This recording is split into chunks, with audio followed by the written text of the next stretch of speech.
The Music of Erich Zann by H.P. Lovecraft. I have examined maps of the city with the greatest care, yet have never again found the Rue d'Orsay.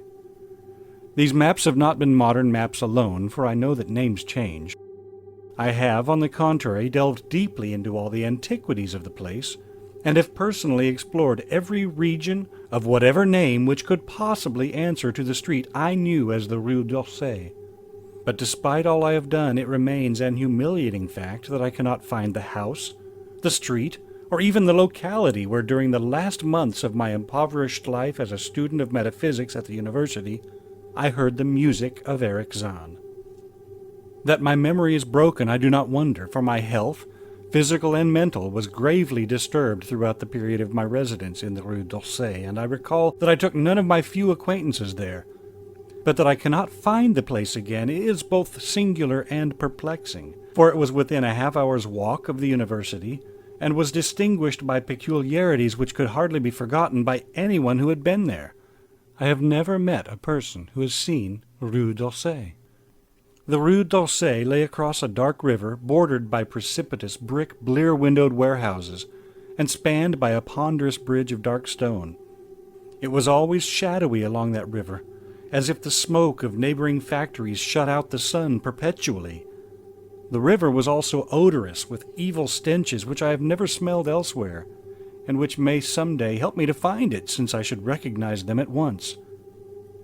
Beyond the bridge were narrow, cobbled streets with rails, and then came the ascent, at first gradual but incredibly steep as the Rue d'Orsay was reached. I have never seen another street as narrow and steep as the Rue d'Orsay. It was almost a cliff, closed to all vehicles, consisting in several places of flights of steps, and ending at the top in a lofty ivied wall. Its paving was irregular, sometimes stone slabs, sometimes cobblestones, and sometimes bare earth with struggling greenish-gray vegetation. The houses were tall, peaked-roofed, incredibly old, and crazily leaning backward, forward, and sideways. Occasionally an opposite pair, both leaning forward, almost met across the street like an arch, and certainly they kept most of the light from the ground below. There were a few overhead bridges from house to house across the street. The inhabitants of that street impressed me peculiarly. At first I thought it was because they were all silent and reticent, but later I decided it was because they were all very old. I do not know how I came to live on such a street, but I was not myself when I moved there. I had been living in many poor places, always evicted for want of money, until at last I came upon that tottering house in the Rue d'Orsay kept by the paralytic Blandot. It was the third house from the top of the street, and by far the tallest of them all. My room was on the 5th story, the only inhabited room there, since the house was almost empty.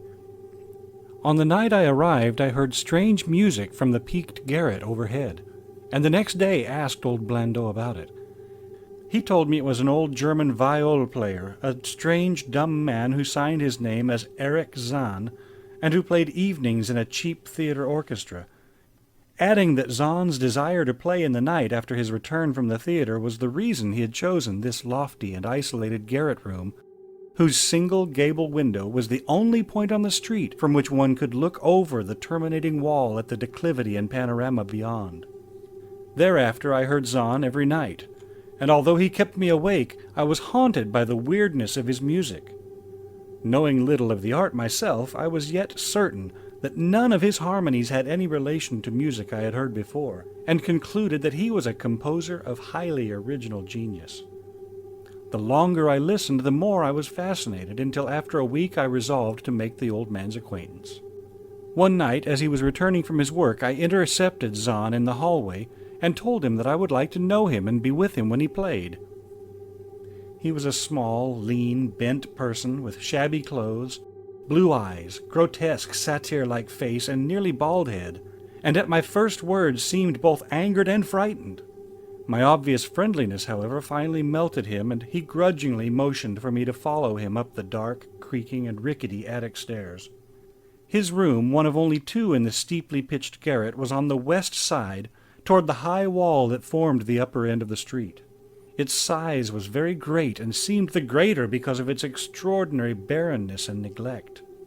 Of furniture there was only a narrow iron bedstead, a dingy washstand, a small table, a large bookcase, an iron music rack, and 3 old-fashioned chairs.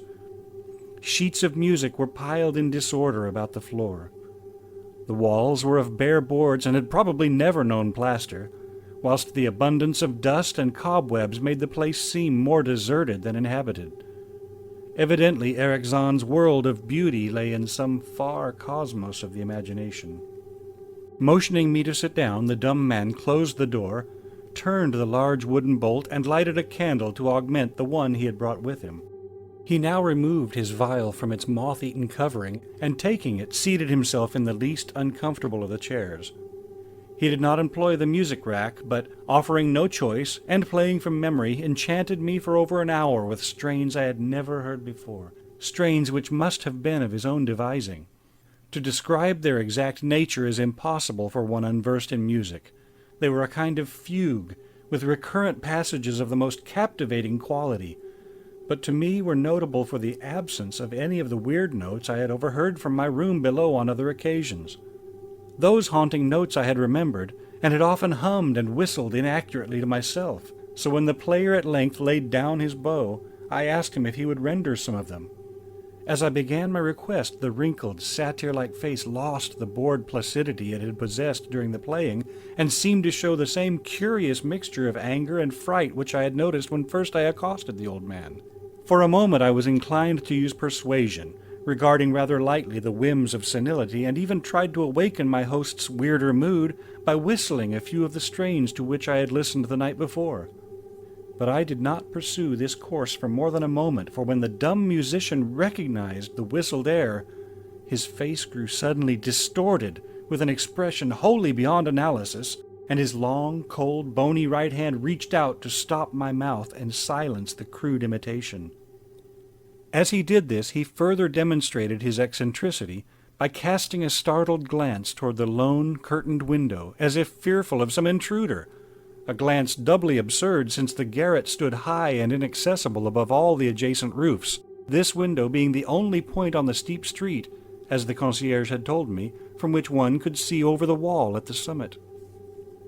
The old man's glance brought Blandot's remark to my mind, and with a certain capriciousness I felt a wish to look out over the wide and dizzying panorama of moonlit roofs and city lights beyond the hilltop, which of all the dwellers in the Rue d'Orsay only this crabbed musician could see. I moved toward the window and would have drawn aside the nondescript curtains, when with a frightened rage even greater than before the dumb lodger was upon me again, this time motioning with his head toward the door as he nervously strove to drag me thither with both hands. Now thoroughly disgusted with my host, I ordered him to release me, and told him I would go at once. His clutch relaxed, and as he saw my disgust and offense, his own anger seemed to subside. He tightened his relaxing grip, but this time in a friendly manner, forcing me into a chair. Then, with an appearance of wistfulness, crossing to the littered table, where he wrote many words with a pencil in the labored French of a foreigner. Zann said that he was old, lonely, and afflicted with strange fears and nervous disorders connected with his music and with other things. He had enjoyed my listening to his music, and wished I would come again and not mind his eccentricities, but he could not play to another his weird harmonies, and could not bear hearing them from another, nor could he bear having anything in his room touched by another. He had not known until our hallway conversation that I could overhear his playing in my room, and now asked me if I would arrange with Blandot to take a lower room where I could not hear him in the night. He would, he wrote, defray the difference in rent. As I sat deciphering the execrable French, I felt more lenient toward the old man. He was a victim of physical and nervous suffering, as was I, and my metaphysical studies had taught me kindness. In the silence there came a slight sound from the window. The shutter must have rattled in the night wind, and for some reason I started almost as violently as did Erich Zann. So when I had finished reading, I shook my host by the hand and departed as a friend. The next day Blandot gave me a more expensive room on the 3rd floor, between the apartments of an aged moneylender and the room of a respectable upholsterer. There was no one on the 4th floor. It was not long before I found that Zann's eagerness for my company was not as great as it had seemed while he was persuading me to move down from the 5th story. He did not ask me to call on him, and when I did call he appeared uneasy and played listlessly. This was always at night. In the day he slept and would admit no one. My liking for him did not grow, though the attic room and the weird music seemed to hold an odd fascination for me. I had a curious desire to look out of that window, over the wall and down the unseen slope at the glittering roofs and spires which must lie outspread there. Once I went up to the garret during theater hours when Zann was away, but the door was locked. What I did succeed in doing was to overhear the nocturnal playing of the dumb old man. At first I would tiptoe up to my old 5th floor, then I grew bold enough to climb the last creaking staircase to the peaked garret. There, in the narrow hall, outside the bolted door with the covered keyhole, I often heard sounds which filled me with an indefinable dread, the dread of vague wonder and brooding mystery. It was not that the sounds were hideous, for they were not, but that they held vibrations suggesting nothing on this globe of earth, and that at certain intervals they assumed a symphonic quality which I could hardly conceive as produced by one player. Certainly, Erich Zann was a genius of wild power. As the weeks passed, the playing grew wilder, whilst the old musician acquired an increasing haggardness and furtiveness pitiful to behold. He now refused to admit me at any time, and shunned me whenever we met on the stairs. Then, one night, as I listened at the door, I heard the shrieking viol swell into a chaotic babble of sound, a pandemonium which would have led me to doubt my own shaking sanity had there not come from behind that barred portal a piteous proof that the horror was real, the awful inarticulate cry which only a mute can utter, and which rises only in moments of the most terrible fear or anguish. I knocked repeatedly at the door, but received no response. Afterward, I waited in the black hallway, shivering with cold and fear, till I heard the poor musician's feeble effort to rise from the floor by the aid of a chair.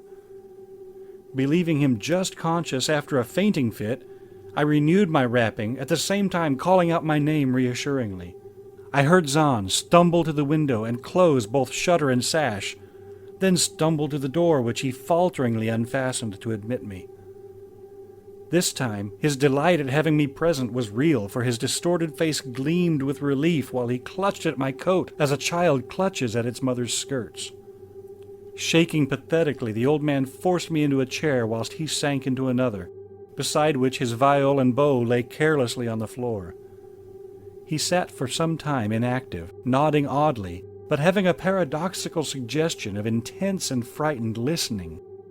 Subsequently, he seemed to be satisfied, and crossing to a chair by the table wrote a brief note, handed it to me, and returned to the table where he began to write rapidly and incessantly.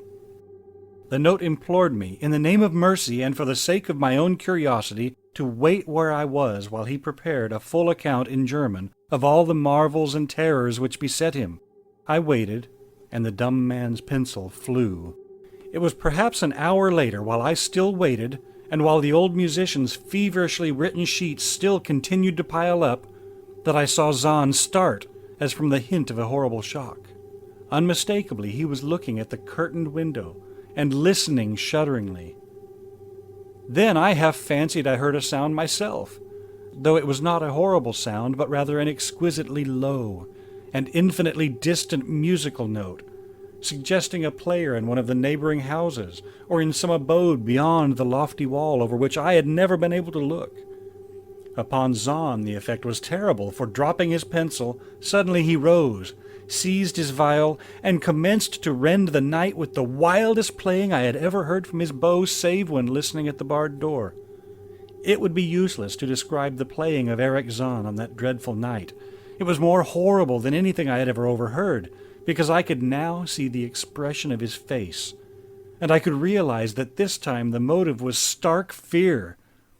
He was trying to make a noise, to ward something off or drown something out.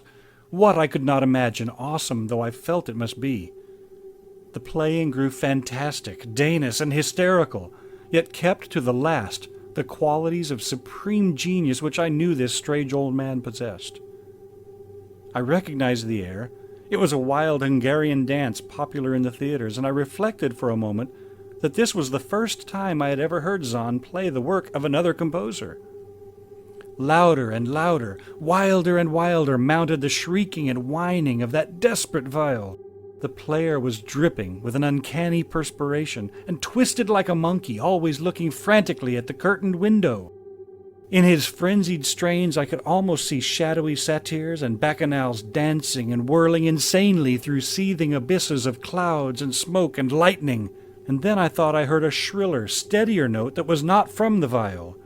A calm, deliberate, purposeful mocking note from far away in the west. At this juncture, the shutter began to rattle in a howling night wind which had sprung up outside as if in answer to the mad playing within. Zann's screaming viol now outdid itself, emitting sounds I had never thought a viol could emit. The shutter rattled more loudly, unfastened, and commenced slamming against the window.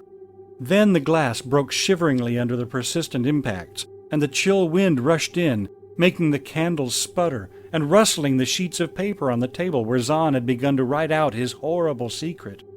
I looked at Zann and saw that he was past conscious observation. His blue eyes were bulging, glassy and sightless, and the frantic playing had become a blind, mechanical, unrecognizable orgy that no pen could even suggest. A sudden gust, stronger than the others, caught up the manuscript and bore it toward the window. I followed the flying sheets in desperation, but they were gone before I reached the demolished panes. Then I remembered my old wish to gaze from this window, the only window in the Rue d'Orsay from which one might see the slope beyond the wall and the city outspread beneath. It was very dark, but the city's lights always burned, and I expected to see them there amidst the rain and the wind. Yet when I looked from that highest of all gabled windows, looked while the candles sputtered and the insane viol howled with the night wind, I saw no city spread below, and no friendly lights gleamed from remembered streets, but only the blackness of space illimitable, unimagined space alive with motion and music, and having no semblance of anything on earth. And as I stood there, looking in terror, the wind blew out both candles in that ancient peaked garret, leaving me in savage and impenetrable darkness, with chaos and pandemonium before me, and the demon madness of that night-baying viol behind me. I staggered back in the dark, without the means of striking a light, crashing against the table, overturning a chair, and finally groping my way to the place where the blackness screamed with shocking music. To save myself and Erich Zann, I could at least try, whatever the powers opposed to me. Once I thought some chill thing brushed me, and I screamed, but my scream could not be heard above that hideous viol. Suddenly, out of the blackness, the madly sawing bow struck me, and I knew I was close to the player. I felt ahead, touched the back of Zann's chair, and then found and shook his shoulder in an effort to bring him to his senses. He did not respond, and still the viol shrieked on without slackening. I moved my hand to his head, whose mechanical nodding I was able to stop, and shouted in his ear that we must both flee from the unknown things of the night. But he neither answered me, nor abated the frenzy of his unutterable music, while all through the garret strange currents of wind seemed to dance in the darkness and babble. When my hand touched his ear, I shuddered, though I knew not why till I felt the still face, the ice-cold, stiffened, unbreathing face whose glassy eyes bulged uselessly into the void. And then, by some miracle, finding the door and the large wooden bolt, I plunged wildly away from that glassy-eyed thing in the dark, and from the ghoulish howling of that accursed viol, whose fury increased even as I plunged. Leaping, floating, flying down those endless stairs through the dark house, racing mindlessly out into the narrow, steep, and ancient street of steps and tottering houses, clattering down steps and over cobbles to the lower streets and the putrid, canyon-walled river, panting across the great dark bridge to the broader, healthier streets and boulevards we know. All these are terrible impressions that linger with me, and I recall that there was no wind, and that the moon was out, and that all the lights of the city twinkled. Despite my most careful searches and investigations, I have never since been able to find the Rue d'Orsay. But I'm not wholly sorry, either for this or for the loss in undreamable abysses of the closely written sheets which alone could have explained the music of Erich Zann. End of The Music of Erich Zann by H.P. Lovecraft.